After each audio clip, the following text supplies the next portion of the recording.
Thibaut, apparemment c'était un match un peu particulier pour toi? Oui, c'est un match particulier dans le sens où voilà, j'ai annoncé il y a un petit mois à Richard que je comptais mettre un terme à l'aventure de l'équipe nationale pour des raisons professionnelles, familiales, puis aussi l'âge qui avance et surtout la belle jeunesse qui pousse derrière. Donc le mix de tout me faisait dire qu'il était temps que j'arrête. Et quand j'ai annoncé ça à Richard, il m'a dit attends, on va faire les choses bien, on va arrêter ça ensemble, avec toute l'équipe, avec tout le monde en Belgique. Et donc tu feras partie du groupe ici contre la France universitaire. Tu seras capitaine et puis après tu entameras la suite de ce que tu veux après. Je suppose que émotionnellement, monter sur le terrain, d'autant plus que tu étais capitaine, c'était un grand souvenir, un grand moment? Oui, c'était un très grand moment, très agréable dans le sens où voilà, j'ai eu plein de petites attentions tout le temps, que ça par des amis, mes coéquipiers, anciens coéquipiers, et puis Tom qui a fait un magnifique petit reportage vidéo où on voit un peu enfin bon, voilà, il y a eu beaucoup d'émotions et voilà, j'ai vécu comme un très grand moment, en plus un très beau match, enfin contre une très grosse équipe en tout cas, donc voilà, c'était une belle fin. Et évidemment, tu as joué 10 ans, je pense, une dizaine d'années en équipe nationale. Qu'est-ce que tu gardes un peu plus? Qu'est-ce que tu gardes comme souvenir? Est-ce que tu arrives à en ressortir quelques-uns? Qu'est-ce que je garde comme souvenir? Oui, il y en a ma première sélection parce que j'étais tout gamin, j'avais 19 ans. Ma deuxième parce que c'était en Ukraine, on avait dû se changer dans les tribunes et puis je mets mon premier essai. Voilà, je garde évidemment l'arrivée de Richard et puis toute la montée progressive qu'on a fait, les matchs contre l'Argentine, les Barbarians et puis l'année dernière évidemment, jouer la Géorgie, l'Espagne, toutes ces grosses nations, être en première division et tenir le coup, tenir tête à tout le monde, gagner le bonus défensif, être cinquième. C'est l'Espagne qui descend pour l'instant, c'est pas nous. Donc voilà, voilà quelques exemples qui me viennent en tête là tout de suite. Je pourrais rajouter évidemment en 2005 où j'ai eu le Ballon d'Or. Ça c'était aussi un grand moment plein d'émotions parce que c'était très agréable. Et voilà. Et donc tu continues encore en club? Oui, bien sûr, à soigner, entraîneur-joueur. On a un très beau groupe à soigner, on prend beaucoup de plaisir sur le terrain. Ce qui est le principal. On prend beaucoup de plaisir sur le terrain. Plein de jeunes qui explosent bien. Il y a 4 qui étaient sélectionnés ce matin avec les U23, donc ça c'est vraiment bien. Un chouette staff justement avec Alain Limbos qui amène la dynamique Limbos que tous ceux qui connaissent verront ce que je veux dire. Et puis Bertrand et moi avec notre manière de fonctionner et Yves derrière qui pousse et Boris Montoisy excellent pour s'occuper des avants. Donc voilà, on a un très beau staff, un très beau groupe. Donc avec Fanny, on a une belle aventure qui s'annonce pour les années à venir. Et donc voilà, rugbystiquement parlant, je vais me focaliser sur celle-là et je viendrai avec grand plaisir voir les matchs de l'équipe nationale, mais dans les tribunes, ça va changer. Alors Max, c'était un match plus difficile que les autres?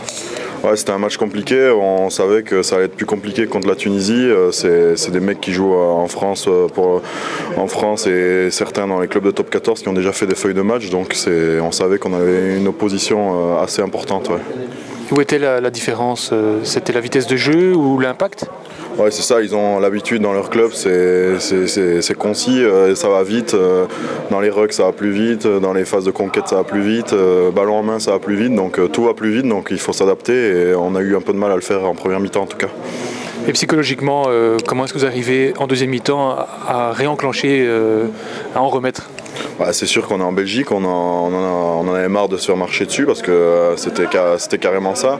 Donc on a renversé la vapeur en deuxième mi-temps, on est assez content puisqu'on gagne la deuxième mi-temps 12-0, donc ça c'est une bonne performance, on retiendra ça et on retiendra nos erreurs de la première mi-temps.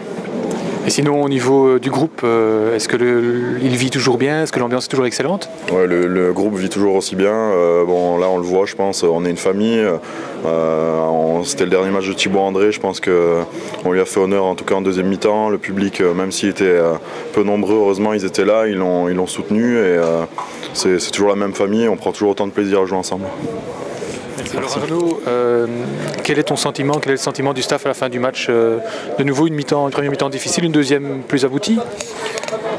Ouais, il est évident que notre analyse immédiate, elle est très contrastée. Une première mi-temps où nous avons quand même subi la densité, l'athlétisation, la vitesse d'exécution des joueurs français. Ce qui est regrettable, c'est de leur avoir donné des essais assez facilement sur des pertes de balles, sur des exploitations de balles dans des zones qui nous ont mis sous pression. Un recadrage à la mi-temps qui a amené certainement une prise de conscience et une petite domination. Pas énorme, mais une petite domination de la part des Diables Noirs, permettant de prendre des points rapidement dans les 3-4 premières minutes et de remarquer à la fin. Donc le contraste est d'être mené 36-0 à la mi-temps et au final d'échouer à 36-12. Il y a des motifs de travail parce qu'on s'aperçoit du décalage qu'il y a entre une équipe qui est quand même bien rodée, avec des joueurs qui sont sous des doses d'entraînement professionnel et la possibilité de s'entraîner beaucoup plus souvent lors de rassemblements que ne le sont les Diables Noirs.